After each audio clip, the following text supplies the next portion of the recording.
All right, Mark. The club recently launched their Patron Scheme in regards to the redevelopment. Do you want to tell me a wee bit about it? Yeah, so there's been an awful lot of work going on regarding the whole redevelopment of Summer Park. And there was an evening there held a few weeks ago where the club rooms here were bunged and people coming along to hear what was going on and where we were with it all. All that information is available online on the website and on our YouTube channel.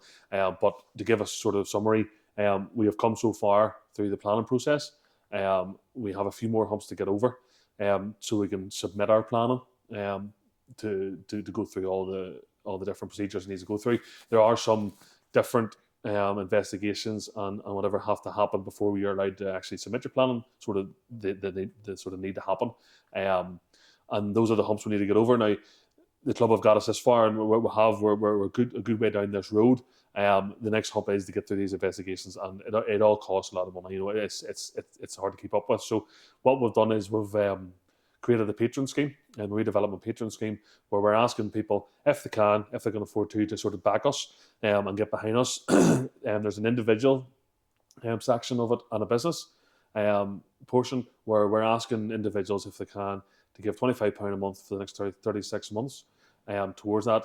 The money that goes into that is ring fenced only for the redevelopment project. It can't be used for any businesses who's just offering the club. It has its own separate bank account. It'll have its own whole system. Now, if you are a patron, if you do sign up to the scheme, there's a range of benefits, both pre-construction and post-construction. All those are listed on the website as well. There's a whole range of them. Be it as soon as the construction's done, there'll be a season ticket available as part of the patrons scheme. There'll be hospitality access for a number of years afterwards. There'll be a whole range of different benefits that we're going to provide to the patrons. So it is going to pay for itself over the long term, but we're asking to sort of invest that money in us now so we can get over these challenges that we're going to face in the next wee while. The project is ambitious. It's big. It's earmarked in our head as a flagship development within Portadown. It's not just about Portadown Football Club. It's about Portadown as a community and a town. It's giving people somewhere that they can get behind and use as a focal point of the area. Be that for the local schools around the place that we can use these facilities that we're creating. All other sort of the youth academy that's massive here at Portadown, and that's our ambition. So we are asking people to get behind us and support us in this. We are ambitious about it. We really want this to happen and turn into a reality. I've seen the plans, all the artists, the architects' drawings of it.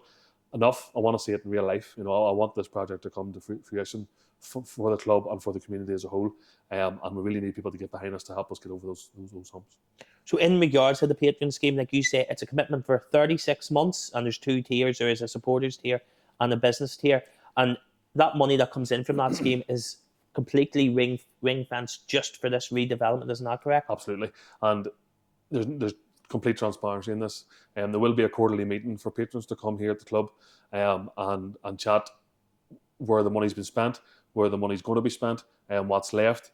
So it'll be very open, and there'll be a chance for the patrons then to ask questions of where the development is, what's next, and how we're getting along. So we will be accountable towards the patrons. Everything will be noted and will be available for the patrons to have a look through and make sure they're keeping account of where the money's being spent so it's ring fence, like you say. It can only be used for the redevelopment purposes. And listen, if it comes to it at the end of it, and we've got down the road, and we're 24 months in, and we've enough, we will stop it. It's not like this isn't the money making scheme. This isn't anything like that. We just need this to get over our humps, the hump of the next challenges.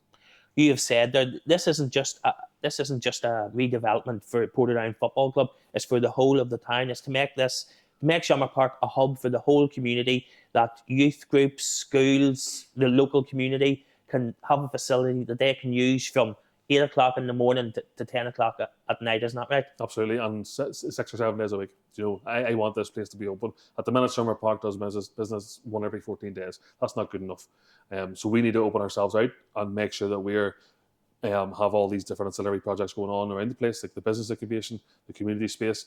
but we want to open it as well and have somewhere for people to come and sort of and mingle and grow the community. You know, I think Portadown is many towns like it as well that don't have a real flagship project, an area you can go. That's what Portadown hangs its hat on.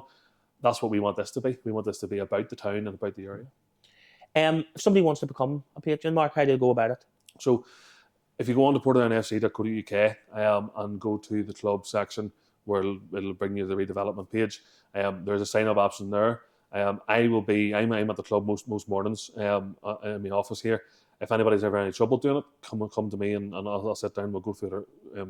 I'll go through it with you. There has been a number of people that have done that with me. So I'm here to help and here to sort of assist you to do it if you're interested in it. We are going through Team Fee Pay, which is an online payment portal that ring fences it all for us. So it's all very transparent. You can go and see what your payments plan is, when it ends, when it started, when's the next payment, etc. So it is very open, and it's a good system. It's used by a lot of local clubs in nationally, actually, maybe even bigger than that. So it's a proven way of doing this sort of thing, which we're been into. You've emphasised, this is in no means a money-making scheme. This is to get us over the different obstacles that the club's going to come across in their ambition to have what they want to have in regards to the redevelopment. It launched a couple of weeks ago. There's already been a great response to it, hasn't there, Mark? There has been. There's about 35 members in the individual section alone. So yes, people are getting behind it. We just need to get it in person and see if we can get a few more interested. There's a lot of people that said to me they're interested in it and we'll do it. So it's about just focusing on that sort of area and doing it. And like you say, it's to get us over these humps to get the planning permission in. But also planning sometimes can be quite complicated. They might come back and say we need this survey done, we need this report done, and those cost money. So we need to have a bit of a war chest there that if they do bring that to us, we can do it straight away. The one thing we don't want is they come back asking for a specific survey. We don't have the money yet with the fundraise for it. It takes a few months.